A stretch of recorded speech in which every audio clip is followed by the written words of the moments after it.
I wasn't supposed to be here. Benefit galas weren't my scene. Never had been. Champagne flutes and forced conversations, designer dresses and networking smiles. All of it felt like theater I'd never learned to perform. But Principal Morrison had cornered me last week with that particular look on her face, the one that said this wasn't optional. "Emma, we need someone from the art department. Our biggest donors are attending. Just show your face. Talk about the program. Make them feel good about writing checks." So here I stood in the grand ballroom of some Manhattan hotel, whose marble floors probably cost more than I'd earn in a decade. My black dress was 6 years old, bought for a college interview I'd bombed spectacularly. The flats on my feet were sensible because heels felt like voluntary torture. Around me, women glittered in jewelry that could pay off student loans. Men wore watches worth small cars. And I tried not to look as uncomfortable as I felt. My fingers found the necklace at my throat. They always did when I was nervous. Simple silver chain, small anchor pendant worn smooth from 15 years of anxious touching. I'd had it so long I barely remembered not wearing it. Sometimes I caught myself reaching for it in the shower, forgetting I'd taken it off. "Ms. Reeves?" I turned to find Principal Morrison approaching with a silver-haired man in an expensive suit. Everything about him screamed money and power, from his Italian leather shoes to the platinum watch on his wrist. "This is Richard Castellano, board member of the Fontanelli Foundation. They're considering a major grant for our program." I shook his hand and slipped into teacher mode, the version of myself that could talk passionately about art therapy and creative expression, even while my mind counted the minutes until I could leave. He asked questions about our curriculum, our student demographics, our success stories. I answered honestly because I believed in what we did, even if I hated doing it surrounded by this much wealth. "You're quite dedicated," he said after several minutes. "The foundation appreciates educators who genuinely care. I just want kids to have outlets I didn't have at their age." Difficult childhood? The question was too personal for a fundraiser, but his tone was kind enough that I answered. "Complicated, but art helped. Still does. Well, let me introduce you to our director. He makes the final decisions on grants." Castellano gestured across the ballroom. "He's young, but don't let that fool you. Alessandro takes the foundation's work very seriously." We moved through the crowd, and I tried not to catalog how out of place I felt. Every woman here looked polished, confident, like they'd been born knowing which fork to use at formal dinners. I'd grown up in foster care until the Reeves adopted me at 4. Then we'd fled to Boston when I was 10 for reasons my parents never fully explained. Fancy galas hadn't been part of that education. Then I saw him. He stood near the bar, surrounded by men in dark suits who moved like trained guard dogs. But he wasn't like them. He was maybe my age, 25 at most. Black hair styled perfectly, sharp jawline, shoulders that filled out his tuxedo in a way that suggested serious time in a gym or something more violent. Ice blue eyes stared at his phone, scrolling with one hand while the other held a glass of whiskey. Something about him made my chest tighten. Not attraction, though he was objectively attractive.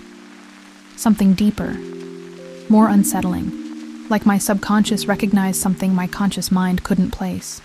Castellano was still talking. "Alessandro oversees our educational initiatives personally.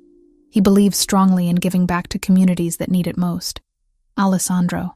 The name felt heavy in my mind, significant in a way I didn't understand. Then he looked up. His eyes found mine across the crowded ballroom and the world tilted. I couldn't breathe, couldn't look away. Those eyes, that exact shade of blue, I'd seen them before. I knew I had. But where? When? His gaze dropped from my face to my throat, to the necklace. Every muscle in his body went rigid. The phone in his hand went dark. The whiskey glass trembled slightly in his grip. For 3 seconds that felt like hours. He just stared at the anchor pendant resting against my collarbone. Then he moved. Not walked. Moved. Like a predator who'd spotted something that belonged to him. Cutting through the crowd without seeming to notice the people who stepped hastily out of his way. The men in suits followed, but stopped when he raised one hand in a sharp gesture. I should have run. Every instinct I'd developed from years of surviving foster care screamed at me to turn and leave immediately, but my feet wouldn't cooperate. He stopped directly in front of me, close enough that I had to tilt my head back to meet his eyes. Up close, he was even more intimidating. Taller than I'd realized, at least 6'3", the scent of expensive cologne mixed with something darker, more dangerous. Leather and gunpowder and violence barely contained. "Where did you get that necklace?" His voice was low, controlled. But underneath, I heard something sharp and desperate. My mouth opened. Nothing came out. Those eyes kept boring into mine, demanding answers I couldn't give. "I asked you a question." His hand moved, fingers closing around my wrist. Not painfully, but firm enough that I couldn't easily pull away. "Where did you get it?" "I bought it." The lie came automatically, practiced from 15 years of keeping secrets. "At a thrift store, years ago." "You're lying." "I'm not." Your pulse is racing. His thumb pressed slightly against the inside of my wrist, finding the frantic beating of my heart through thin skin. "You're terrified. Why?" "Because you're grabbing me at a fundraiser." We stared at each other. The noise of the gala faded into background static. There was only him. Only those ice blue eyes that I knew from somewhere. Only the pressure of his fingers on my wrist and the terrible certainty that this man could destroy me if he wanted to. "Mr. Fontanelli?" Castellano's voice broke whatever spell had locked us together. Alessandro's fingers loosened but didn't immediately release me.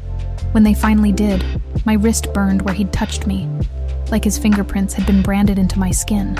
"Richard." Alessandro's voice was perfectly controlled now, betraying nothing. "You were introducing me to someone?" "Ms. Emma Reeves. She teaches art at PS 118 in Brooklyn." Brooklyn. The word hit me like a physical blow. Alessandro's eyes sharpened. "Brooklyn," he repeated softly. "How interesting. Why was that interesting?" Why did the name of a borough make his expression shift from controlled fury to something calculating? "I'll be in touch," Alessandro said, still looking at me. "About the grant." Then he turned and walked away, the men in suits falling into formation around him. I stood there shaking, my wrist still burning, my heart still hammering. Castellano was saying something about funding timelines and application processes. I nodded without hearing. My eyes tracked Alessandro across the ballroom. He stopped near the exit, pulled out his phone, made a call. Even from this distance, I could see the tension in his shoulders. Then he looked back at me one final time. The promise in that look made my blood run cold. This wasn't over. Whatever I'd accidentally triggered by wearing this necklace, by being here, by existing, it was just beginning. I left the gala 20 minutes later, making excuses to Morrison about not feeling well. Walked 8 blocks before I could breathe normally again. Called a car because the subway felt too exposed, too public. In the back seat, my hand went to the necklace. I should take it off. Should go home and bury it in a drawer, never wear it again. But I couldn't. It was the only thing I had from that night 15 years ago. The only proof that the girl with blue eyes had been real. Had pressed this into my 10-year-old hand and whispered desperately for me to hide it, to never tell. And now her brother had found me. I didn't need to search his name to know that's who he was. The eyes were identical. The same impossible shade of blue I'd seen dimming in a warehouse in Red Hook when I was 10 years old, when I'd watched a girl my age die in a pool of blood and promised her I'd keep her secret. Alessandro Fontanelli. I'd kept that promise for 15 years, but something told me those years of silence had just come to an end. 3 days passed without further contact. 3 days where I jumped every time my phone rang, where I checked over my shoulder constantly, where sleep came in fragmented pieces filled with blue eyes and blood. I tried to tell myself I was overreacting, that Alessandro Fontanelli had been surprised by the necklace but wouldn't actually do anything about it, that I was safe. I was wrong. It started with the feeling of being watched. On my way to school the second morning, I noticed a black sedan parked across from my building. Tinted windows, engine running, no one getting in or out. By the time I left for work, it was gone. I told myself I was being paranoid. That afternoon, the same car appeared half a block from the school. Different location, same vehicle, same sense of eyes tracking my movements. The third day, there were 2 of them, black sedans at both ends of my street when I left for work. Men in suits standing near the subway entrance, not looking at me directly, but positioned in a way that felt intentional. One of them had an earpiece visible beneath his collar. I wasn't paranoid. I was being surveilled. By the third night, I'd stopped sleeping properly. Every sound in my building made me freeze. Every footstep in the hallway outside my door sent adrenaline spiking through my system. I'd lived in this studio apartment for 6 months. Ever since coming back to New York after my parents died in Boston. It had felt safe before. Now it felt like a trap. I got home from school around 6, arms full of student artwork that needed grading. Unlocked my door, stepped inside, reached for the light switch. Someone was already sitting in my apartment. The scream died in my throat when I saw who it was. Alessandro Fontanelli sat in my desk chair, perfectly still in the darkness, hands folded in his lap. He wore a dark suit that probably cost more than 3 months of my rent. His ice blue eyes tracked my movement as I stood frozen in the doorway. "Close the door," he said quietly. My hand found the doorknob behind me. Every instinct screamed to run, to get out, to go anywhere but here. But where would I run? He'd found my apartment, had somehow gotten inside, had been waiting for me. Running wouldn't help. I closed the door. The click of the lock felt final. How did you get in? That's not the question you should be asking. Then what is?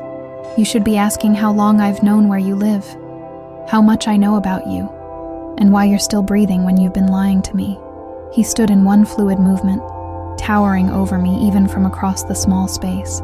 Emma Catherine Reeves, 25 years old. Born in Brooklyn, adopted by Michael and Jennifer Reeves at age 4. Lived in Brooklyn Heights until August 15th, 2010. Then your family relocated to Boston. Quickly. No job transfer, no family emergency. Just packed up and left within 2 weeks. My blood turned cold. You investigated me. Of course I investigated you. You're wearing my dead sister's necklace and lying about where you got it. He took a step closer. But here's what I can't figure out. Why did your family run to Boston on August 15th, 2010? That's 2 weeks after my sister was murdered in a warehouse in Red Hook. That's 2 weeks after a 10-year-old girl was executed and the only witnesses were the killers. I don't know what you're talking about. More lies. Another step. Your heart is racing again. You're terrified. Because you do know. You know exactly what I'm talking about. He pulled his phone from his pocket, unlocked it, held it up so I could see the screen. A photograph filled the display. 2 children, maybe 9 years old, laughing at something off camera. A boy and girl with identical black hair and blue eyes. The girl wore the necklace I was wearing now. This was my sister, Bianca. We were twins. This was taken a month before someone shot her 3 times in an abandoned warehouse and left her to die. His voice was steady, but underneath I heard something breaking. She was wearing this necklace when she died. It was a gift from me. I made it myself, saved for months to buy the pendant, had it attached to sterling silver. There's no other one like it in the world. I couldn't look away from the photograph. The girl's face, frozen in happiness, laughing at something she couldn't have known would be her last summer. Those blue eyes so full of life. So, I'll ask you one more time, Emma. Where did you get that necklace? My legs gave out. I slid down the wall until I was sitting on the floor, arms wrapped around my knees. 15 years. I'd kept this secret for 15 years. Never told anyone, not even therapists my parents sent me to after we moved. Never spoke about that night, about what I'd seen, about the promise I'd made. But now her brother was standing in my apartment with evidence I couldn't deny. And the walls I'd built around that memory were crumbling. I was there, I whispered. Alessandro went completely still. What? I was there that night. In the warehouse. I saw everything. The words kept coming now. 15 years of silence breaking like a dam. I was hiding. I didn't mean to be there. I ran away from home and I was just trying to find somewhere safe to sleep, and I ended up in that warehouse and then they came. He moved closer, slowly, like approaching a wounded animal. Crouched down in front of me so we were at eye level. Tell me everything. So I did. I told him about my adoptive father drinking, about the fight that night, about running away at 10 years old with nowhere to go, about finding the abandoned warehouse in Red Hook, about hiding under a tarp-covered table in the upstairs office. about waking up to the sound of cars pulling up outside. I heard footsteps on the metal stairs. I stayed hidden, but I could see through a gap in the tarp, could see into the main warehouse space through the office window. My voice shook, but I kept going. There was a man. Older, silver hair. He was carrying a little girl. She was crying, asking for her dad. He kept telling her it was okay, that they'd be with her dad soon, that she was safe. Alessandro's breathing changed. Franco Sassolini, my father's advisor. I don't know his name, but he seemed kind. He set her down behind some crates, told her to stay quiet. Then the others came. 3 men. 2 of them were speaking another language, Italian maybe. The third one had an accent, different from the others. Hispanic, and he had a tattoo. I closed my eyes, pulling up details I'd tried to forget. A snake, green and black, going from his collar up his jaw. Very detailed. What happened then? They argued. The older man, Franco, he stood between the girl and the 3 men, started yelling at them. It got louder, more aggressive. Then I heard phones ringing. One of the men answered, spoke quickly in Italian. He said a name, Luminari. I remember because it sounded pretty, like something from a fairy tale. Alessandro's entire body went rigid. You heard Luminari? You're certain? Yes. He said it twice on the phone. Then everything happened so fast. Tears ran down my face, but I didn't stop. The man with the snake tattoo pulled a gun. Franco tried to shield the girl, but they shot him 3 times. He fell. She screamed and tried to run. They shot her too. Where were you? Still under the table. I was paralyzed. Couldn't move, couldn't scream. I just watched. They made more phone calls, talked about cleaning up later. Then they left, got in their cars and drove away. And it was so quiet except for this wet, rasping sound. My voice broke completely. I knew I should help. I knew I should do something. But I was just a kid and I was terrified. It took me so long to move. By the time I crawled out and went down to where she was, I thought she was already dead. But then her eyes opened. Alessandro reached out, gripped my shoulder. She was alive? When you got to her? Barely. There was so much blood. She looked at me and for a second she was scared, like I might hurt her too. Then she understood I was just another kid. She reached up and took off the necklace with shaking hands, pressed it into my palm and closed my fingers around it. She could barely talk, but she whispered something. She said, "Hide it. Don't tell. Promise. And you promised." I promised. I didn't know what else to do. Then her eyes just stopped seeing me. She was gone. I looked up at Alessandro, at the tears streaming down his face. I'm so sorry. I'm so sorry I couldn't save her. I'm sorry I kept the secret. But I promised her. And I was so scared they'd come back and kill me too if anyone knew I'd been there. He pulled me into his arms without warning, held me while I sobbed against his chest. 15 years of trauma pouring out. When I finally calmed enough to breathe, he pulled back slightly. You were 10 years old, he said roughly. You witnessed a murder and survived. You kept a dying girl's promise for 15 years. You have nothing to apologize for. But if I'd told someone, you'd probably be dead. Whoever killed Bianca would have hunted you down and eliminated the witness. He stood, offered me his hand. Your parents knew, didn't they? That's why they ran to Boston. I let him pull me to my feet. I told them the next day. I didn't want to lie. They saw the news, recognized the location from my description. They were terrified. My dad said if anyone knew I'd witnessed a Mafia execution, I'd be killed. We left Brooklyn 2 weeks later. They made me promise never to tell anyone what I'd seen. Until now. Until now. I looked at him, at this dangerous man who'd broken into my apartment and somehow made me feel safer than I had in years. What happens now? His expression hardened. Now I find out who Luminari is, and I make them pay for what they did to my sister. Alessandro didn't leave my apartment that night. Instead, he made a phone call in Italian, speaking rapidly to someone named Luca, while I sat on my bed trying to process that I'd just confessed to witnessing a murder 15 years ago. When he finished, he turned back to me with an expression I couldn't read. I need you to tell me everything again. Every detail you can remember, no matter how small. So I did.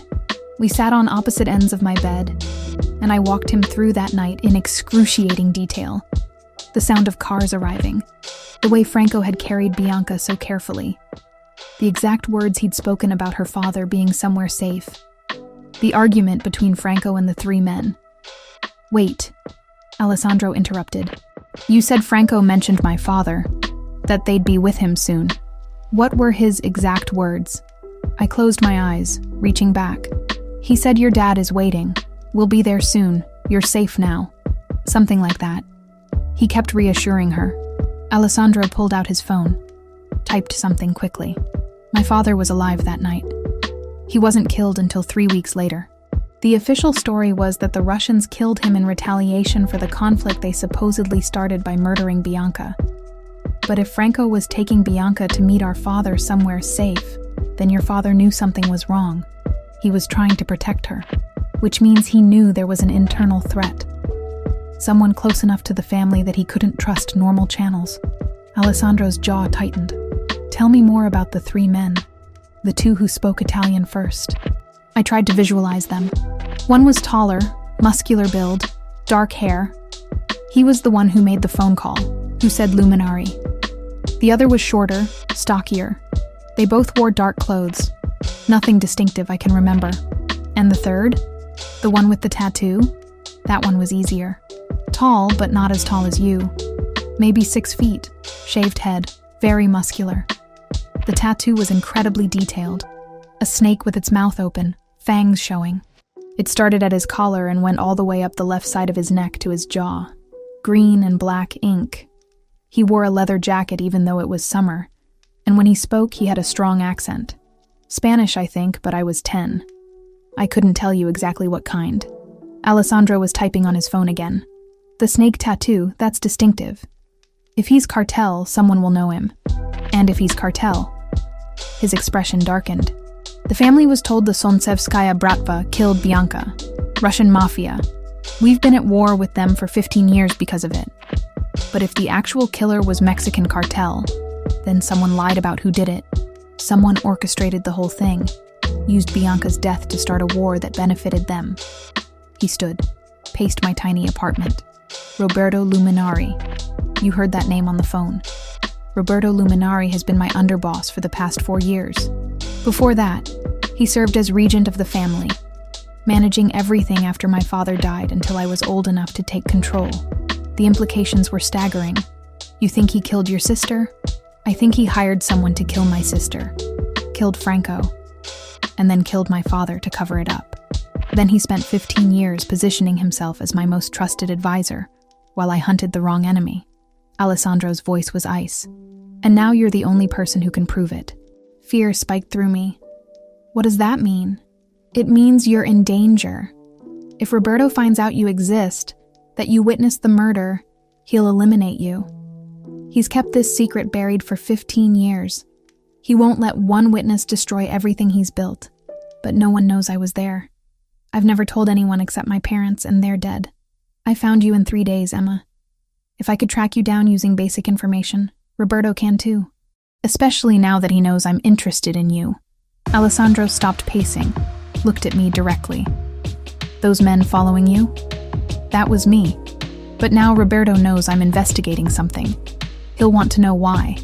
And when he digs into your background, he'll find the same things I did. 10-year-old girl, family fled Brooklyn 2 weeks after the murder. Same time frame, same neighborhood. My hands started shaking. So what do? You come with me. Now. Tonight. I'll put you somewhere safe while I investigate Roberto, while I find proof of what he did. I can't just leave. I have a job, responsibilities. You'll be dead within 48 hours if you stay here. The bluntness made me flinch. He wasn't trying to scare me. He was stating a fact, something he understood from years living in a world I'd only glimpsed from the shadows. I'll handle your job. He continued. Family emergency, need immediate leave, perfectly understandable. Your principal won't question it. But Emma, I'm not giving you a choice here. You're coming with me whether you agree or not, because you're the key to everything. The only living witness to my sister's murder. The only person who can identify the killers and confirm Roberto's involvement. I should have argued. Should have fought for my independence, my right to make my own decisions. But looking at Alessandro's face, at the determination and barely controlled fury, I understood something fundamental. This wasn't about me anymore. This was about a 10-year-old girl who'd bled out on a warehouse floor while her brother searched for answers. This was about justice 15 years delayed. Okay, I said quietly. I'll go with you. Relief flickered across his face, quickly masked. Pack a bag. Enough for a week. Clothes, toiletries. Anything you can't live without. While I moved around my small apartment gathering things, Alessandro made more phone calls. I heard him giving orders in clipped tones, arranging security, setting up protocols. When I emerged from the bathroom with my toothbrush and medications, he was standing by the window looking down at the street. There's a car parked at the end of the block that wasn't there when I arrived, he said without turning around. Black sedan, engine running. Could be nothing. Could be Roberto's people already moving. My blood ran cold. Already? He's not stupid. He survived this long by being paranoid and proactive. Alessandro finally turned to face me. Ready? I looked around my apartment. 6 months of trying to build a life in the city where I was born. Trying to find some connection to the place my parents had fled from so urgently. Now I was leaving again. Running again. Because of the same night that had forced us out the first time. Ready? I lied. We took the back stairs. Alessandro moved with practiced ease through my building, clearly having scouted it before breaking in earlier. At the ground floor, a different door than the main entrance, he held up a hand to stop me, pulled out his phone, checked something, then pushed the door open. A black SUV waited in the alley, windows tinted, engine running. The driver was a massive man with a shaved head and a scar bisecting his left eyebrow. He nodded to Alessandro. Vincent, any problems? 2 men watching the front entrance. They haven't moved in 20 minutes. Want me to handle them? No. We leave quietly. If they follow, lose them. If they try to intercept, eliminate the threat. Alessandro opened the back door, gestured for me to get in. Emma, this is Vincent. He's been with me for 8 years. You're safe with him. I climbed into the SUV, Alessandro following. The interior smelled like leather and gun oil. As Vincent pulled out of the alley, I caught a glimpse of 2 men in suits standing near the front of my building, exactly where Alessandro had said. One of them spoke into a radio as we passed. They've made us, Vincent said calmly. Lose them. What followed was the most terrifying 10 minutes of my life. Vincent drove like he'd trained for this, weaving through Brooklyn streets with precision that suggested military or law enforcement background. Twice I saw cars behind us attempting to follow. Twice Vincent outmaneuvered them with turns that shouldn't have been possible. Finally, we merged onto the highway heading toward Manhattan. No one followed. We're clear, Vincent confirmed.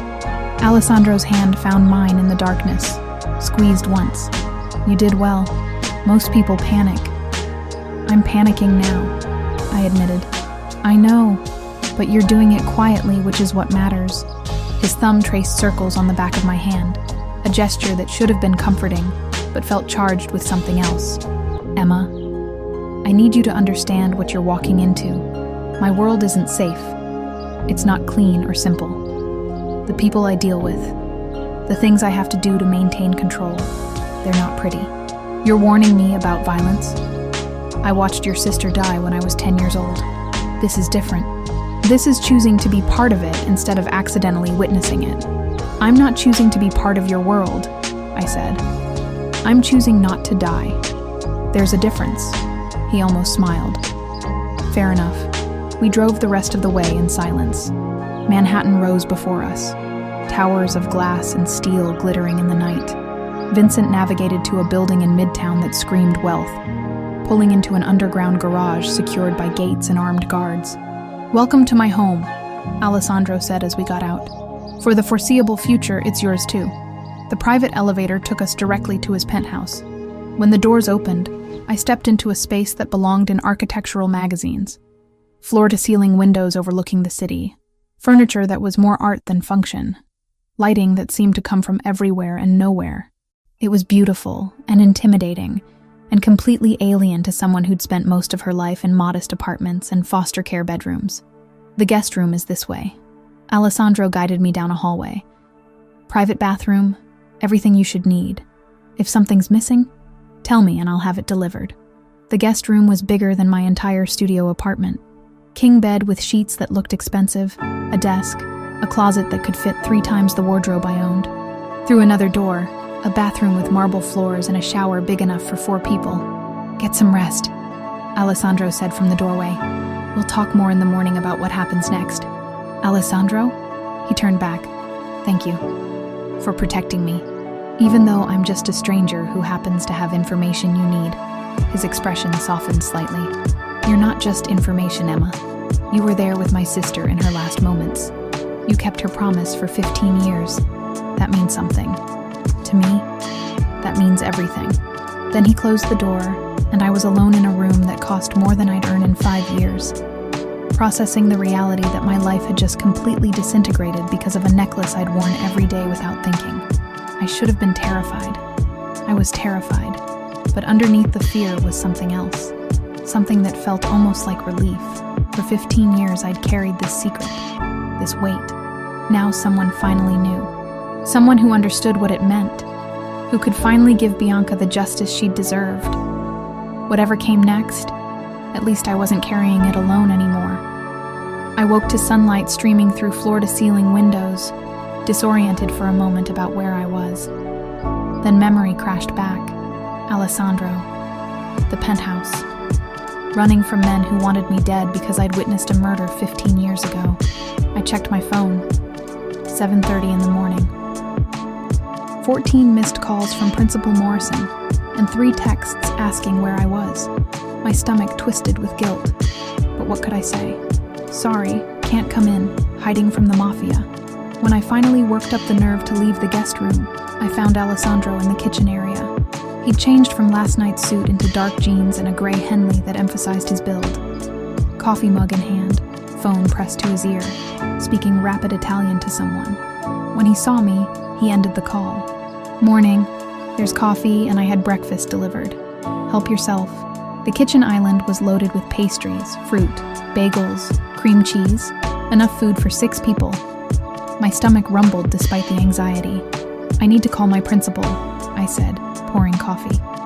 She's worried. Already handled. Luca called this morning, told her you had a family emergency and needed immediate leave. She approved 2 weeks.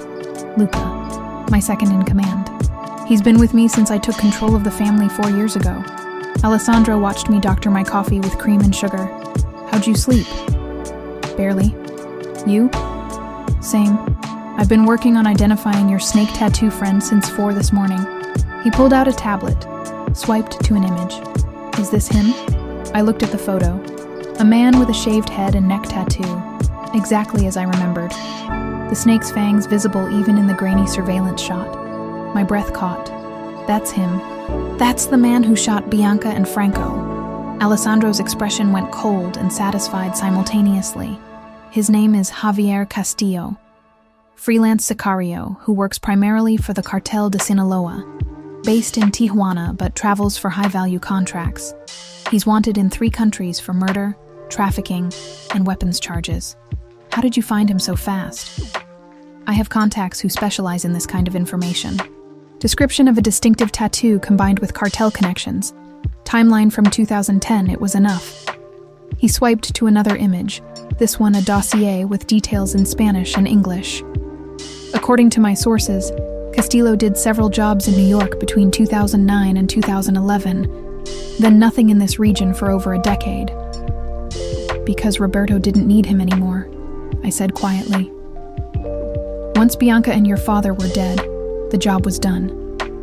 Exactly. Alessandro set the tablet down. But this gives us proof. A cartel sicario killed my sister, not Russian mafia. Which means someone hired him and lied about who was responsible. Which means Roberto orchestrated everything. I forced myself to eat a bagel, needing something in my stomach. What was Franco doing that night? Why was he taking Bianca somewhere? That's what I've been trying to piece together. Franco Sassolini was my father's most trusted advisor. They'd known each other for 30 years. If my father sent Bianca away with Franco, it was because he'd identified a serious internal threat. Alessandro pulled up another document on the tablet. I had Luca pull council records from July and August 2010. There was a meeting scheduled for August 3rd, 2 days after Bianca died. The agenda item was listed as disciplinary review for unauthorized external contracts. Someone was doing business they weren't supposed to.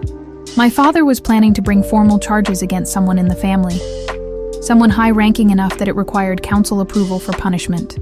He met my eyes. Roberto was underboss even then, my father's second in command. If my father discovered Roberto had been conducting unauthorized business with cartels, dealing behind his back, skimming profits, your father would have stripped him of power and probably had him killed, at minimum. More likely, he would have been executed as an example.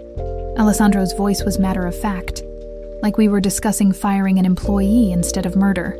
So Roberto moved first. Had Castillo kill Franco and Bianca to prevent them from reaching safety, then killed my father 3 weeks later before the investigation could advance. The pieces fit together with horrible clarity. Your father must have known something was wrong. That's why he sent Bianca away with Franco. He was trying to protect her until he could deal with Roberto. But someone tipped Roberto off. Someone told him Franco was moving Bianca that night. Alessandro's jaw tightened, which means Roberto had spies even back then. People loyal to him over my father. I thought about what I'd heard that night, replaying the conversation in my mind. When Franco was arguing with the men, he said something. He switched to English for one sentence. He said, "He knows everything. He's already gone to the council." Alessandro went very still. "You're certain those were his words?" "I'm certain." It stood out because everything else was in Italian. But that one sentence, he said it in English. Maybe so Bianca would understand, or maybe just because he was stressed. I closed my eyes, pulling up the exact memory. He said it right before they shot him, like he was trying to tell them it was too late, that killing them wouldn't stop what was already in motion, which means my father had already presented evidence to the family council, had already started formal proceedings against Roberto. Alessandro stood abruptly, started pacing. That's why Roberto had to kill my father so quickly. The council knew there was an investigation. If my father had lived another week, Roberto would have been exposed and eliminated. But your father died, and you were just a child, too young to follow up on the investigation. And Roberto became regent, controlling everything while I grew up. He had 11 years to bury evidence, to consolidate power, to ensure his version of events became accepted truth. By the time I was old enough to take control at 21, the Russian war had been raging for over a decade. There was no reason to question it. My phone buzzed. A text from an unknown number. I opened it, and my blood turned to ice. The message was simple. One line. "We know you're with him. Come out, and we'll make it quick." I showed Alessandro. His expression went from anger to cold fury in a heartbeat. "When did this come through?" "Just now. I don't recognize the number."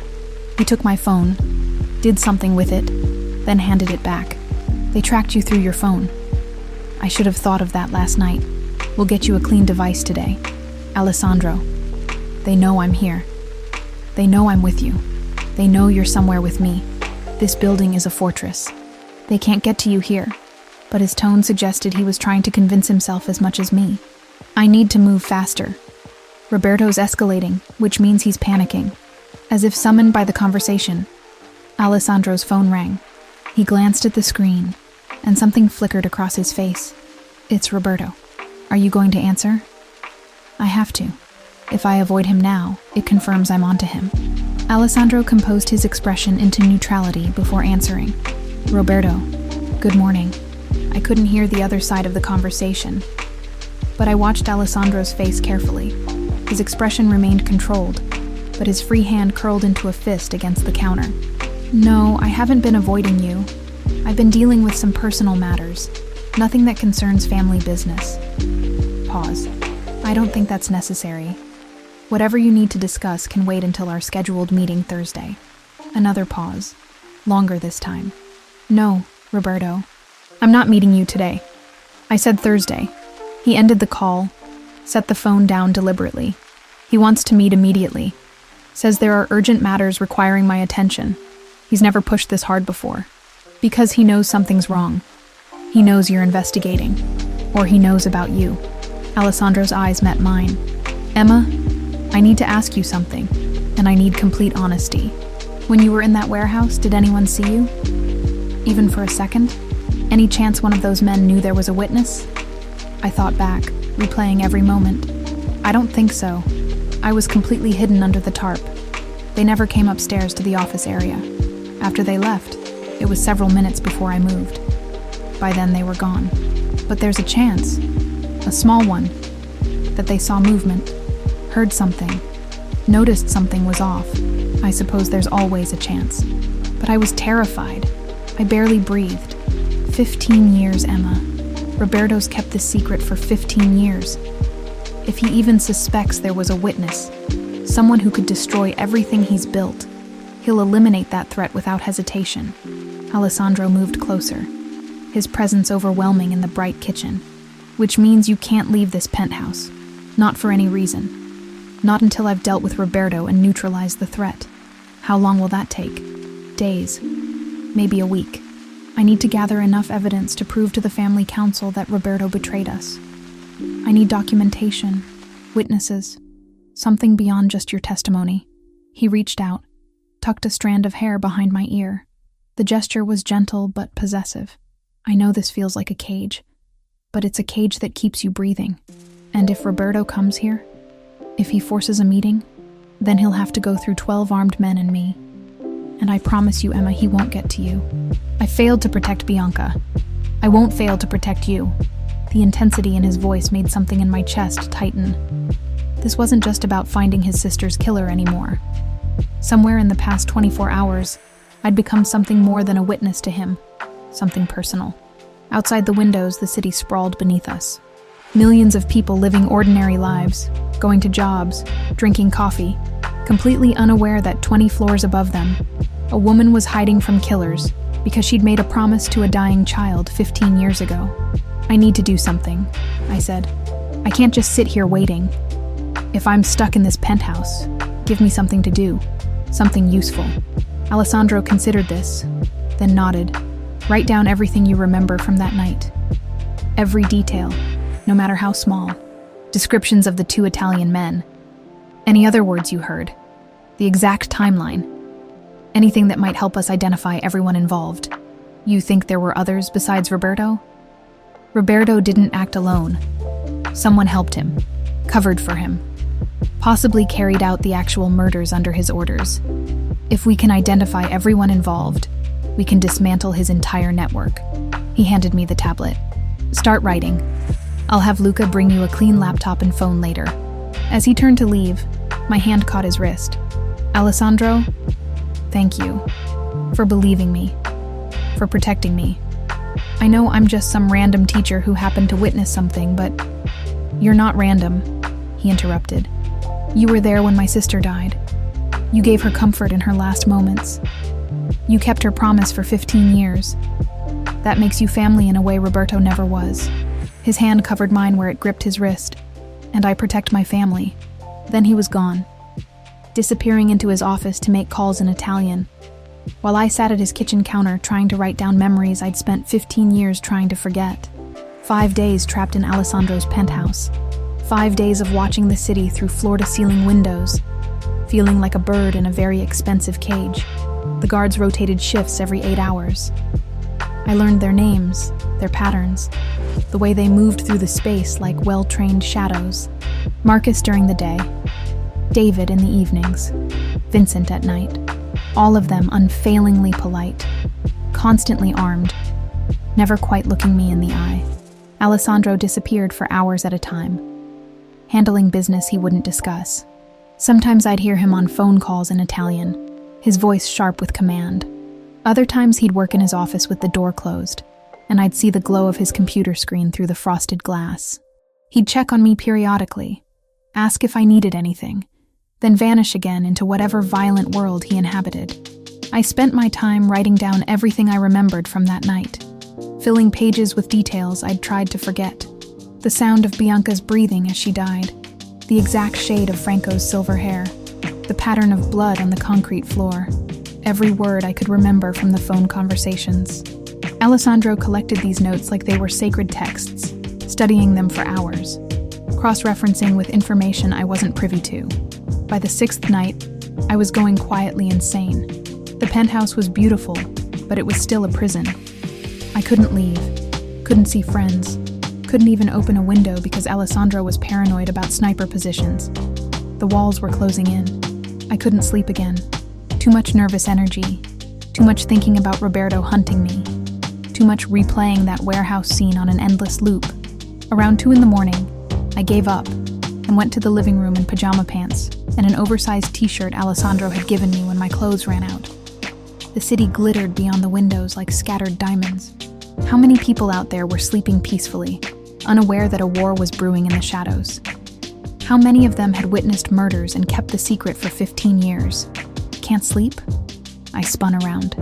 Alessandro stood in the doorway to his office, tie loosened, sleeves rolled up to his elbows. He looked exhausted, dark circles under his eyes, jaw shadowed with stubble. He'd been pushing himself as hard as he was pushing his investigation. I didn't mean to disturb you. You didn't. He moved to the bar, poured whiskey into 2 glasses, brought one to me. You look like you need this more than I do. I took it, even though alcohol at 2 a.m. felt like a terrible idea. The burn was familiar now after 5 nights of this routine. Funny how quickly bad habits formed in captivity. How long does this go on? I asked. How long before Roberto makes his move or you make yours? Soon. We're close to having everything we need. He sat on the couch, gestured for me to join him. I did, keeping distance between us, hyper-aware of how thin my borrowed pajamas were. Luca found records of wire transfers from Roberto's accounts to shell companies in Mexico. The timing matches up with when Castillo was in New York. It's not conclusive proof, but it's circumstantial evidence. Is that enough? Not yet. I need something concrete. A witness, documentation, recorded confession. Something the family council can't dismiss as coincidence. He took a long drink. The problem is Roberto's been covering his tracks for 15 years. He's good at this. What happens if you can't prove it? Do I just hide here forever? No. If I can't prove it through evidence, I'll handle it another way. His expression went cold, but that's messier. It raises questions, creates instability. I'd prefer to do this cleanly. I knew what he meant by handle it another way. Murder. Plain and simple. And the casual way he discussed it reminded me that no matter how gentle he'd been with me, Alessandro Fontanelli was still a mafia boss. Violence was his language. Tell me about her, I said instead. About Bianca. What was she like before that night? He was quiet for so long I thought he wouldn't answer. Then, she was everything I wasn't. Soft where I was hard. Kind where I was cold. We were twins, but we couldn't have been more different. His fingers traced the rim of his glass. She cried when she saw hurt animals, would bring home strays even though my father forbade it. She'd sneak them into her room, hide them until our mother inevitably found out. Your father was strict? He ran a criminal organization. Strict doesn't begin to cover it, but with Bianca, he was different, softer. She was the only person who could make him laugh genuinely. Alessandro set his glass down, stood, crossed to a bookshelf, pulled down a silver-framed photograph, brought it back to me. The image showed 2 children around 9 years old, a boy and girl with identical black hair and blue eyes, arms around each other, laughing at something off camera. The girl wore the necklace I'd had on at the gala. Joy radiated from both their faces. That was taken at our birthday party, a month before she died. She'd just beaten me at chess for the first time. Wouldn't stop gloating about it for weeks. His voice roughened. I was supposed to protect her. We had this thing, this twin connection everyone talks about. I could always tell when she was upset or scared. But that night, I didn't feel anything. Didn't know she was in danger until it was too late. You were 10 years old. You couldn't have known. I should have. I should have felt something was wrong. He took the photo back, stared at it. After she died, that connection just went silent. Like part of me died with her. I spent years trying to feel it again, trying to find some sense of her still existing somewhere. But there was nothing. Just absence. I moved closer without thinking. Driven by impulse I didn't fully understand. She made me promise to survive. Those were practically her last words. To hide the necklace, to never tell, and to survive. I think she knew she was dying and she wanted someone to live. Even if she couldn't. Alessandro's eyes met mine. You kept that promise. For 15 years you survived. You built a life, became a teacher, helped other kids. That's what she would have wanted. Is it enough, though? I survived, but I never got her justice. I never told anyone what really happened. You're telling now. That's what matters. His hand came up, cupped my face. The touch was gentle but electric. Emma, I need you to understand something. You're not just a witness to me. You're not just a piece of evidence in my investigation. Then what am I? You're the last person who saw my sister alive. The last person who heard her voice, who felt her touch. You're a connection to her I thought I'd lost forever. His thumb traced my cheekbone. And you're someone who's been carrying this trauma alone for 15 years, because you were brave enough to keep a dying girl's promise. The air between us felt charged. I should have moved back, maintained distance, remembered that this man was dangerous no matter how gently he touched me. But I didn't. Instead, I leaned into his palm, felt the warmth of his skin against mine. Alessandro. His phone rang, shattering the moment. He pulled back, answered it with clipped efficiency. I only caught fragments. Luca's name, something about council archives. Then Alessandro's expression changed completely, shifting from controlled warmth to predatory focus. You found it? You're certain? Pause. No, don't send it digitally. Bring the physical documents here. Now. He ended the call, looked at me with something like triumph.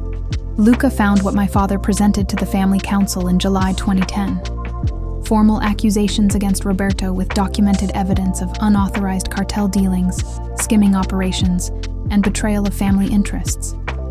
That's what you needed. Proof. It's what I need to show the council that my father already proved Roberto was a traitor 15 years ago. Combined with your testimony about hearing Roberto's name at the murder scene, about the cartel sicario, about Franco's words, it's enough. His hands gripped my shoulders. Emma, this is almost over. Once I present this to the council, Roberto's finished. But he won't go quietly. He'll fight back. Let him. I'm ready. Alessandro's expression went cold in a way that reminded me exactly who and what he was. He killed my sister. He killed Franco. He killed my father. He's terrorized you and tried to have you murdered. I'm going to end him. And I'm going to do it in a way that destroys everything he's built. Before I could respond, before I could process the violence in his voice, his office intercom buzzed. A voice I recognized as Vincent's came through. Tense and urgent. Boss, we've got a situation. Roberto just arrived in the lobby with 6 men. He's demanding to see you. Says it's family emergency, can't wait. Alessandro's jaw tightened. How did he get past building security? He's got authorization codes. Old ones from when he used to visit regularly. Security let him through before we could intervene. Lock down the floor. No one comes up without my explicit order. I don't care if he's got codes. I don't care if he claims emergency. He doesn't get access to this penthouse. Understood. But boss, he's making threats. Says if you don't meet with him, he'll take it as declaration of war. Alessandro looked at me, something dangerous and protective flashing in his eyes. Go to your room. Lock the door. If you hear gunfire, get in the bathroom and stay low. Understand? You're going to meet with him? Here? Now? I don't have a choice. If I refuse, it confirms everything he suspects. I have to face him. Have to maintain the pretense that nothing's wrong until Luca arrives with those documents. His hands framed my face. Emma, I swear to you he won't get near you. I'll kill him myself before I let him hurt you. I'm not worried about me. I'm worried about you walking into an ambush. This is my world. This is what I do. He pressed a kiss to my forehead, quick and fierce. Now go. Lock the door. Don't come out until I tell you it's safe. I wanted to argue. Wanted to tell him this was insane. That meeting with Roberto while tensions were this high was suicide. But the look in his eyes stopped me. This wasn't just about strategy or safety. This was about facing the man who'd destroyed his family. This was personal. So I went to my room like he ordered, locked the door, stood with my ear pressed against the wood, listening to the sounds of the penthouse. Footsteps, voices too muted to make out words. The elevator chiming, and waited for the gunfire I was certain would come. I couldn't stay in the room like Alessandro ordered. Call it stupidity or survival instinct. But I needed to know what was happening. If gunfire started, if something went wrong, I wasn't going to die trapped in a bedroom without knowing why. I crept to the door, unlocked it as quietly as possible, eased it open just enough to slip through. The hallway leading from the guest wing to the main living area was dimly lit. I could hear voices now, clearer. Alessandro's controlled baritone and another voice, older, smoother. "You've been avoiding me, Alessandro. That's not like you. I've been busy, Roberto. Handling personal matters that involve hiding school teachers in your penthouse. That kind of personal." My blood turned cold. He knew. Of course he knew. I moved closer, keeping to the shadows, until I could see into the living room. Roberto Luminari stood near the windows, hands clasped behind his back like a professor delivering a lecture. He looked nothing like I'd imagined. Silver hair perfectly styled, expensive suit, wire-rimmed glasses that gave him an intellectual air. He could have been anyone's grandfather, not a man who'd murdered children. 6 men stood behind him in a loose semicircle. All of them had the look of professionals, hands near concealed weapons, eyes constantly scanning. Alessandro's guards were positioned strategically around the room. At least 8 that I could see, probably more hidden. The tension was explosive. "I don't know what you're talking about," Alessandro said evenly. "Don't insult my intelligence. You disappeared a woman from her apartment 6 days ago. Emma Reeves, 25, substitute teacher. The same woman you showed unusual interest in at that fundraiser." Roberto turned from the window, smile never reaching his eyes. "Want to tell me why you're so fascinated with a nobody school teacher? That's my business. Everything you do is family business. You're not just Alessandro Fontanelli anymore. You're the boss. Your actions affect all of us." Roberto moved closer, unthreatening but deliberate. "So I'll ask again. Why are you hiding her? What does she have that's worth risking political stability? Nothing that concerns you. But it does concern me, because I've done research on Ms. Reeves. Very interesting background. Born in Brooklyn, adopted young, lived in Brooklyn Heights until August 2010. Then her family fled to Boston within 2 weeks. No job transfer, no explanation, just ran. August 2010. That was the same month sweet little Bianca died. Same neighborhood, too. What a remarkable coincidence. Alessandro's expression didn't change, but his hand moved slightly toward his weapon. The guards all tensed simultaneously. "Careful with accusations, Roberto. I'm not accusing anyone of anything. I'm simply observing interesting patterns." Roberto spread his hands in a gesture of reasonableness. A 10-year-old girl witnesses a traumatic event. Her family runs away to protect her. 15 years later, she shows up wearing a very distinctive necklace. And suddenly you're investigating things that were settled long ago. Makes a man wonder what she saw that night. You're reaching. Am I? Because from where I stand, it looks like you've found a witness. Someone who can contradict the accepted version of events from 15 years ago. Someone who might have information that could be dangerous to certain people. Roberto's mask of civility cracked slightly. Where is she, Alessandro? Somewhere you'll never find her. Is she listening right now? Hiding in one of your guest rooms? Roberto raised his voice. Emma, sweetheart, if you can hear me, you should know Alessandro can't protect you forever. Eventually, you'll have to leave this penthouse. And when you do, my people will be waiting. I pressed my back against the wall, fighting the urge to run. He was baiting me, trying to draw me out or scare me into making mistakes. She's not your concern, Alessandro said coldly. She's absolutely my concern. She's a threat to family stability, to our understanding of past events, to certain arrangements that have been in place for 15 years. Roberto's voice hardened. I know what she is, Alessandro. I know what she saw, and I know you're using her testimony to build a case against me. Then you know I have proof you're a traitor." The words hung in the air like a death sentence. Roberto's pleasant facade shattered completely. "Traitor, I'm the one who held this family together after your father's death. I'm the one who raised you, who taught you everything you know about leadership. I earned my position through years of loyal service. You murdered my sister. You murdered Franco. You murdered my father." Alessandro's voice was ice.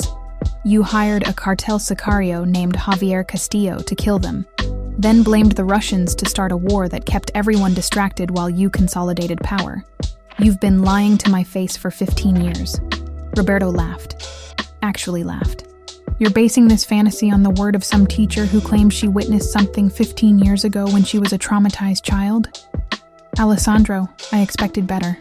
I have more than her testimony. I have financial records showing wire transfers to Mexican shell companies. I have documentation of your unauthorized dealings with the Cartel de Sinaloa. I have the formal accusations my father presented to the family council days before his death." For the first time, uncertainty flickered in Roberto's eyes. "That's impossible. Luca found them in the council archives. Everything my father compiled proving you were a traitor. He was going to bring charges, strip you of rank, probably have you executed. So you moved first. Killed Bianca and Franco to prevent them from escaping. Killed my father to stop the investigation. Then spent 15 years rewriting history. Even if that were true, you can't prove it. Your witness is a traumatized woman with childhood memories. Hardly credible. And whatever documents you think you have can be explained as misunderstandings, accounting errors. The council will decide that. Not you." Alessandro pulled his phone from his pocket. "Luca, come up. Bring the documents." Roberto's expression went cold and calculating. His hand moved slightly, a signal to his men. They all shifted, hands going to weapons, preparing for violence. "I could kill you right now," Roberto said conversationally. "Tell the family you'd gone mad with paranoia, that you attacked me first, forced my hand. Half the council would believe it. You've been erratic lately, distracted. It would make sense. You'd never leave this building alive. My men outnumber yours 3-1 just on this floor. But I'd still be rid of you. That might be worth the cost." They stared at each other. Two predators weighing violence against survival. I realized with horrible clarity that I was about to witness a massacre. The air felt dense with inevitability. Then the elevator chimed. Luca stepped out, carrying a leather portfolio. He looked pale but determined. "Boss, I have everything." Roberto's eyes tracked to the portfolio with barely concealed hatred. "Let me see what Antonio supposedly compiled against me." Luca opened it, pulled out yellowed documents. Even from my hiding spot, I could see the handwritten notes, the signatures. Council records from July 28, 2010. Antonio Fontanelli presented formal charges against Roberto Luminari. Unauthorized business with foreign cartels, skimming family profits, conducting operations without council approval. 3 council members witnessed and signed. Antonio planned to bring it to vote on August 3rd, 2 days after Bianca died. Alessandro said softly, "Funny timing." Roberto's face was stone. "This proves nothing. It proves my father knew you were a traitor. It proves he was moving against you. It proves you had motive to kill him and anyone who might support his accusations." Alessandro took the documents from Luca. "Combined with Emma's testimony about hearing your name at the murder scene, about the cartel sicario, about Franco's words, it's enough. The council will vote to strip your rank and authorize execution. The council won't believe the word of some frightened teacher over 15 years of loyal service. They'll believe her when she describes Javier Castillo in perfect detail, when she tells them about the snake tattoo, about the Spanish accent, about you being named specifically by the killers. They'll believe her when they cross-reference her testimony with these documents and realize everything lines up perfectly." Roberto's pleasant mask vanished entirely, replaced by cold fury. "You self-righteous little bastard. You think you're better than me? I built this empire while you were playing with toys. I made the hard decisions your father was too weak to make. I gave you a throne to inherit. You murdered my 10-year-old sister. There's no justification for that. She was collateral damage. Franco was taking her away before I could explain myself to your father. I needed time to negotiate. to make him understand my methods. But Franco panicked, and the situation escalated. Roberto's voice turned bitter. Your father was obsolete, too soft, too bound by outdated traditions. The family needed strength. I provided it. The confession hung in the air. I covered my mouth to keep from gasping. Alessandro moved with sudden violence. His fist connected with Roberto's jaw, sending the older man staggering. Roberto's guards reached for weapons, but found themselves staring down 24 red laser sights from Alessandro's men, positioned throughout the penthouse. Lower your weapons, Alessandro commanded, or you all die where you stand.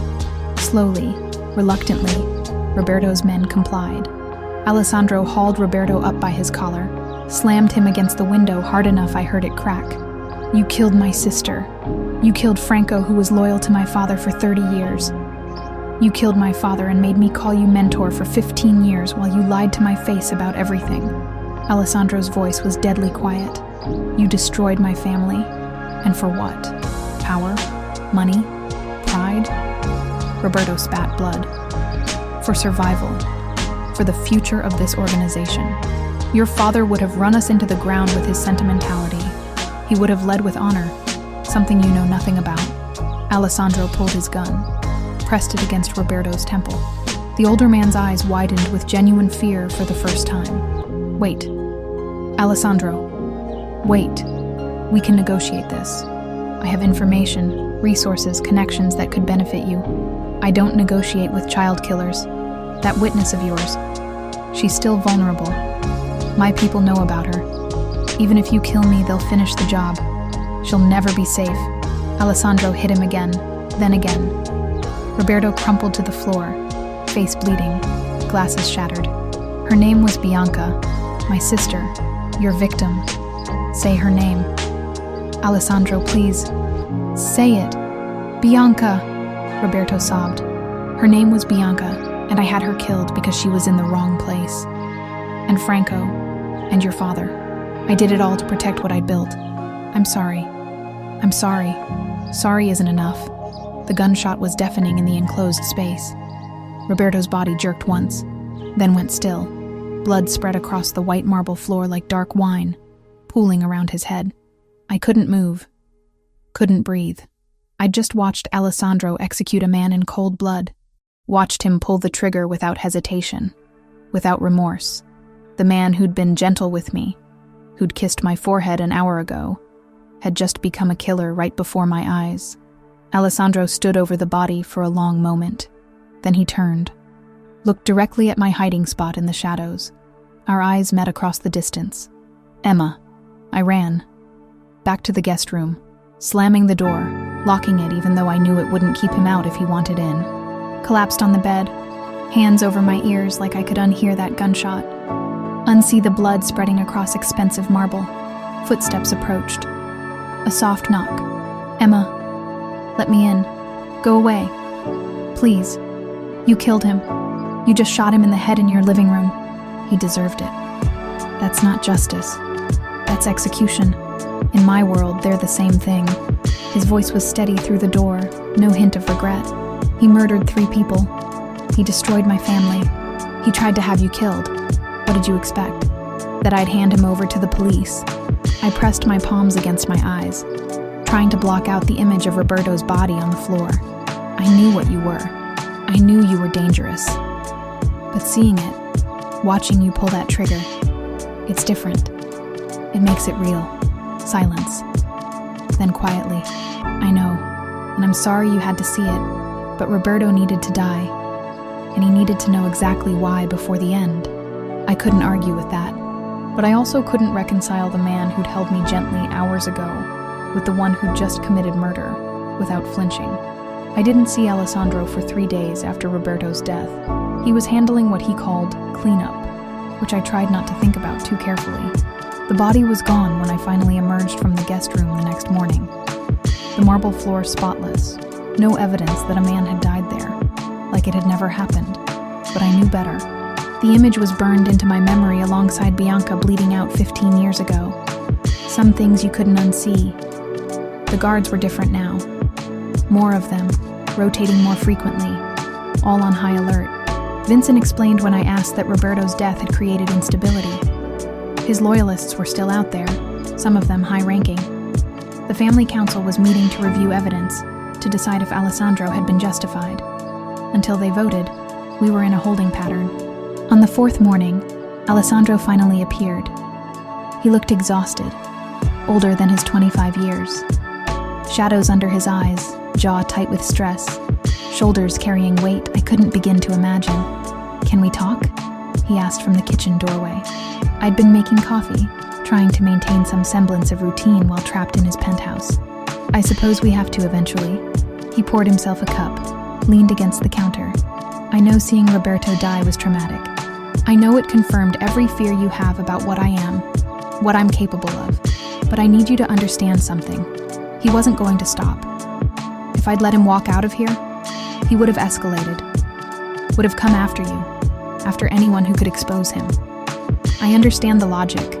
I'm not stupid." I cradled my mug, staring into dark liquid. "But understanding why you did it doesn't make it easier to accept. One moment you're gentle with me, making me feel safe. The next you're executing someone. How do I reconcile those two versions of you? You don't. They're both real. Both part of who I am." He moved closer, not quite touching, but close enough I could feel his warmth. "Emma, I'm not asking you to forgive what I did or accept my world as normal. I'm asking you to understand that violence is sometimes the only language power understands. Roberto murdered 3 people and would have murdered more. Justice in my world isn't courtrooms and lawyers. It's direct and immediate. And now? Now that he's dead, what happens? Now the family council reviews everything. My father's documents, your testimony, financial records linking Roberto to Castillo, his confession before he died." Alessandro set his mug down. "They'll vote on whether his execution was justified. If they rule in my favor, his assets are forfeit, and his loyalists fall into line. If they rule against me, I face consequences. What kind of consequences? Best case, censure and loss of some authority. Worst case, forced resignation and exile." His expression was unreadable. "Possibly death if they decide I've become unstable." My chest tightened. Would they really kill you? The family doesn't tolerate leaders who make unauthorized executions. Even if Roberto was guilty, I moved without council approval. That's a violation of protocol. He finally looked at me directly. But I'd do it again. He deserved to die for what he did to Bianca. And what about me? Once the council votes, am I free to go? Something flickered in his eyes. "You want to leave? I want to stop being a prisoner. I want to go back to my life, my apartment, my job. I want to pretend the last week and a half never happened." The words came out harder than intended. "You saved my life. I'm grateful, but I can't live in this world. I can't be the person who watches executions and acts like it's normal. I never asked you to. You didn't have to. Just by being here, by knowing what I know, I'm complicit. I'm part of it now, whether I want to be or not." Alessandro was quiet for a long moment. Then quietly, "You're right. You didn't choose this. Bianca made you promise to survive, and you kept that promise. But keeping it brought you into my world, made you a target. That's not fair to you. So what happens next? The council meets tomorrow. They'll hear everything, review evidence, make their determination. Regardless of outcome, Roberto's network is dismantled. Without him giving orders, his people have no direction. You'll be safe to resume your life." He paused. "If that's what you want, what else would I want? You could stay." The words hung between us, weighted with meaning I wasn't ready to unpack. Not as a prisoner, as someone who chooses to be here. With me. I stared at him, trying to understand what he was offering. "Alessandro, I'm a substitute teacher from Brooklyn. You're a Mafia boss who just executed your underboss. What kind of life could we possibly have together? An honest one. One where you know exactly who and what I am, and choose me anyway." He moved closer, cupped my face in his hands. "Emma, I know this is insane. I know I have no right to ask after everything you've witnessed. But these past days with you, they've been the first time since Bianca died that I've felt something other than anger and emptiness. You barely know me. I know you kept a promise to a dying child for 15 years. I know you're brave enough to face trauma head-on instead of running from it. I know being near you makes me feel human in a way I'd forgotten was possible. His thumb traced my cheekbone. I know I'm falling in love with you, and that terrifies me more than any war or council vote ever could. The confession made my breath catch. Part of me wanted to lean into those words, to believe we could somehow make this work. But reality was harsh and unforgiving. I can't, I whispered. I can't be with someone who solves problems with violence, who kills people without hesitation. That's not who I am. Pain flickered in his eyes, but he nodded. I understand. After the council votes, I'll have Vincent take you home. You'll have security stationed discreetly nearby for a few weeks, just to ensure no residual threats. After that, you're free to live however you want. And you? I'll go back to being Alessandro Fontanelli, boss of a criminal empire, living a life you want no part of. He let his hands drop. But I'll never forget that you were there with my sister when she died, that you gave her comfort in her last moments. That matters, Emma. Even if nothing else between us does. He turned to leave, but I caught his wrist. Alessandro, wait. I need you to know something. These feelings, whatever this is between us, it's not one-sided. When you touch me, when you look at me like I matter, I feel something I haven't felt since my parents died. Like I'm not alone anymore. Then why are you pushing me away? Because I'm terrified. Terrified of your world, of the violence, of losing myself in something I can't control. I watched my parents live in fear for 15 years because of one night. I can't do that to myself. Can't choose a life where danger is constant, and death is always one decision away. Alessandro pulled me into his arms, held me tight against his chest.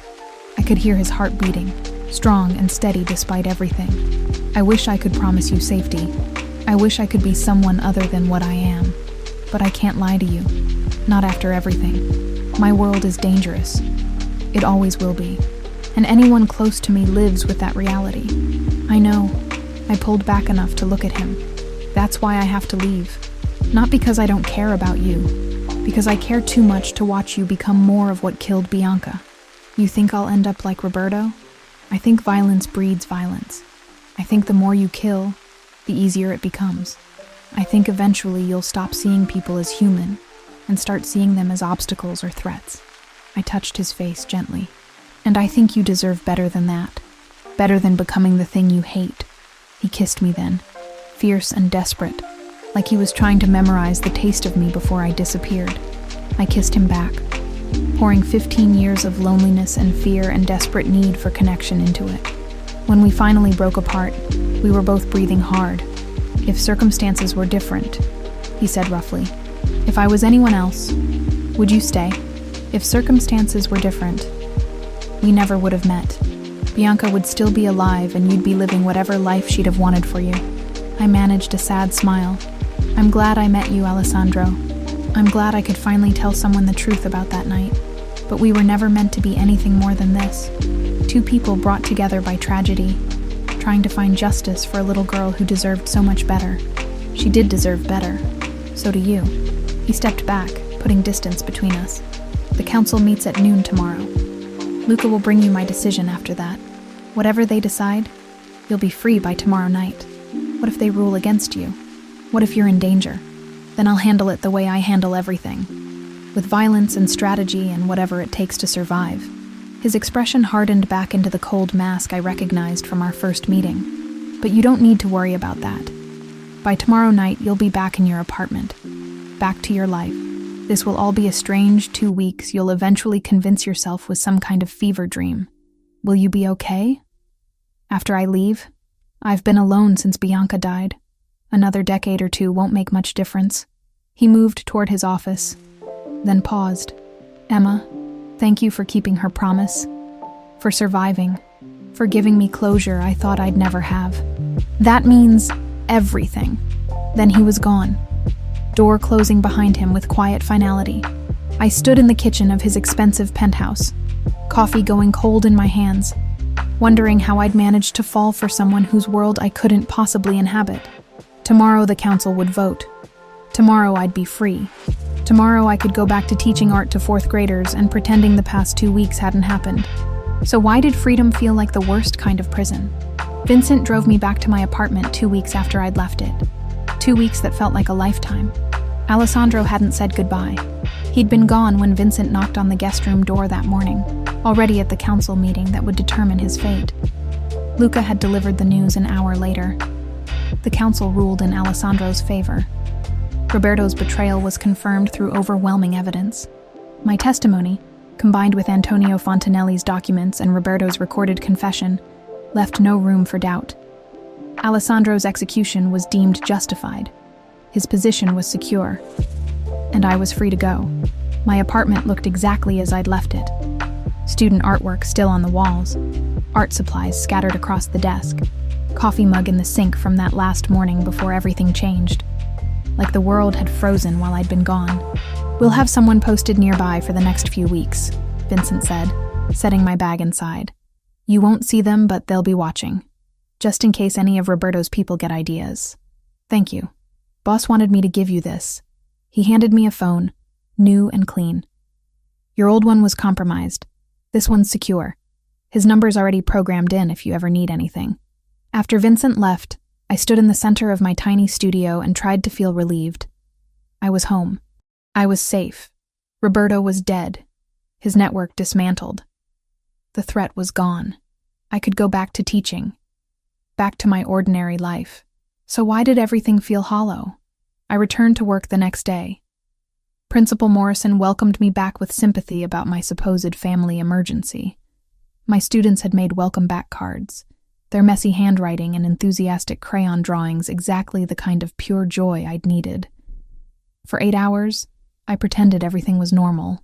But at night, alone in my apartment, I couldn't stop thinking about Alessandro, wondering if he was okay, if the council's ruling had really resolved everything, if he was sleeping, or if he lay awake like me, replaying those last conversations.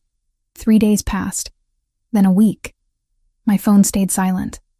The number Vincent had programmed remained untouched. Alessandro had meant what he said. He'd let me go, given me the freedom I'd asked for. I should have been grateful. Instead, I felt like I'd lost something irreplaceable. On the 8th day, I made a decision. Probably a stupid one, definitely a dangerous one. But I couldn't keep living with this weight, this sense of unfinished business. I called the number Vincent had saved. It rang twice before Alessandro answered. Emma. Just my name, but the way he said it made my breath catch. Like he'd been waiting for this call, hoping for it despite everything. "I need to ask you something," I said. "And I need you to be completely honest. Always. Are you okay? Really okay? The council ruling, your position, all of it?" Silence for a moment. Then, the council restored full confidence. Roberto's remaining loyalists either fell in line or were removed. The Russians accepted our explanation about the 15-year misunderstanding. We're negotiating reparations and new territorial agreements. Everything's stable. That's not what I asked. I know. His voice roughened. I'm functional. I'm leading the family, making decisions, handling business. But am I okay? No. I haven't been okay since Bianca died. And letting you walk away didn't help. You didn't let me walk away. I chose to leave, because I couldn't give you what you needed. Safety, normalcy, a life without violence. You were right to go. What if I was wrong? The words came out before I could stop them. What if leaving was the coward's choice? What if I ran because I was scared of how much I felt instead of scared of who you are? Emma, don't do this to yourself. You made the right call. Did I? Because I've spent the last week teaching art to 9-year-olds and feeling like I'm sleepwalking through someone else's life. Everything that mattered, everything that felt real, happened in those 2 weeks with you. And I threw it away because I was terrified. You were terrified for good reason. My world almost got you killed. Your world also made me feel alive for the first time since my parents died. Made me feel like I mattered. Like my survival for the past 15 years meant something. I paced my small apartment. Phone pressed to my ear. Alessandro, I need to know something. When you said you were falling in love with me, did you mean it? Or was it just the intensity of everything that happened? I meant it. I mean it. Past tense doesn't apply when the feeling hasn't changed. He paused. But that doesn't mean we should act on it. You deserve better than a life spent wondering if I'll come home, or if you'll get a call that I've been killed. You deserve peace. What if I don't want peace? What if I want something real, even if it's dangerous? Emma, I want to see you. Not at your penthouse, not with guards everywhere. Somewhere neutral. Can you do that? When? Tonight. There's a cemetery in Brooklyn, Greenwood. Meet me at the main entrance at 8. Why a cemetery? Because I need to take you somewhere. Show you something. And then we can both decide if this is really over, or if we're giving up on something that could matter. He agreed. I spent the rest of the day second-guessing myself. But by 7:30, I was in a car heading to Greenwood Cemetery. The grounds were officially closed, but Alessandro had connections that could open anything. He was waiting when I arrived, standing beside a black car, wearing jeans and a dark jacket instead of his usual suits.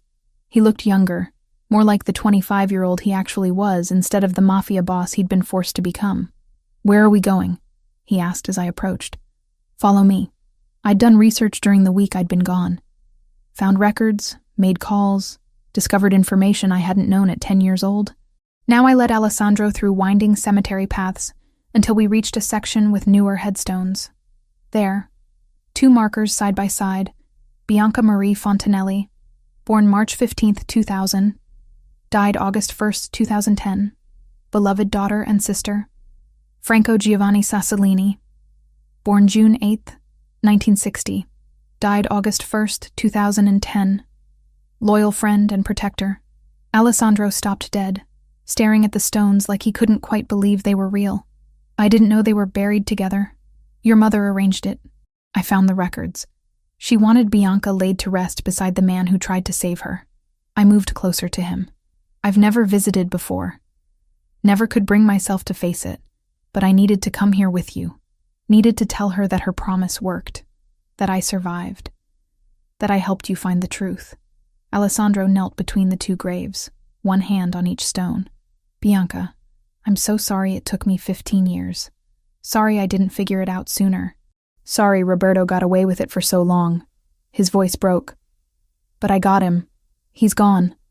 And Franco's been avenged too. You're both finally at peace." I knelt beside him, pulled the necklace from under my shirt. I'd worn it every day for 15 years. But now it was time to let it go. She gave me this in her last moments.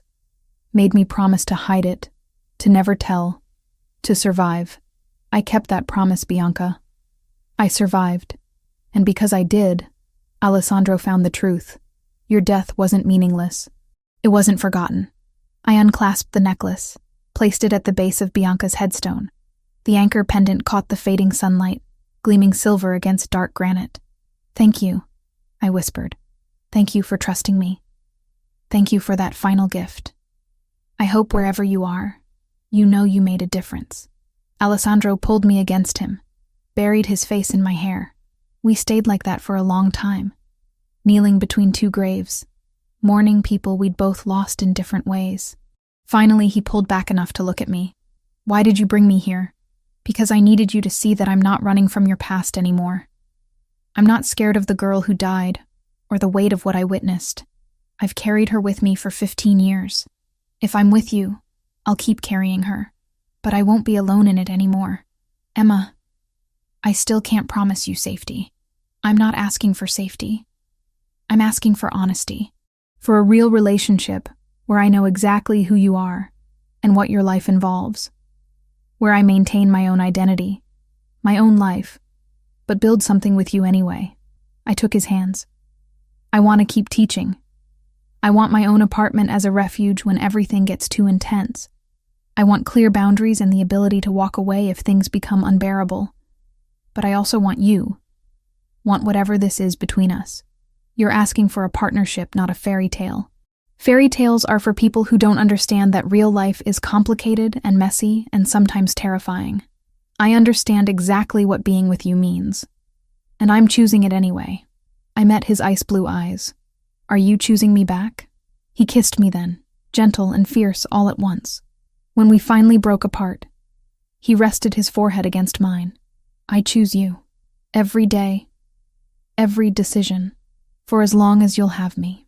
But if it gets too dangerous, if you change your mind, if you need to leave, I won't stop you. Your safety matters more than my happiness. Deal. But you don't get to make decisions for me about what's too dangerous. I'm an adult who survived trauma before. I can make my own choices. Stubborn woman. You have no idea. We stayed at the cemetery until the sun finished setting, talking about logistics and boundaries and what a relationship between a mafia boss and a substitute art teacher could possibly look like. It wouldn't be easy. It wouldn't be safe. But it would be real.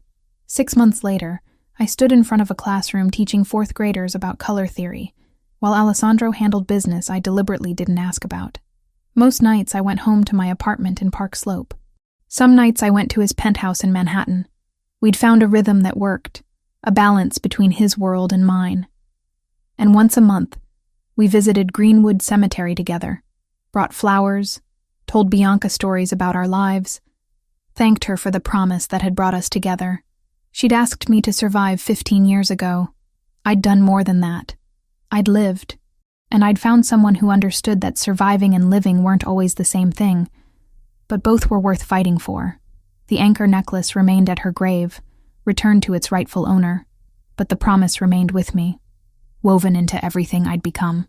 Some people are brought together by chance, others by tragedy. Alessandro and I were brought together by a 10-year-old girl's final wish, a 15-year-old secret, and the desperate human need to believe that even in darkness, justice and love could somehow survive.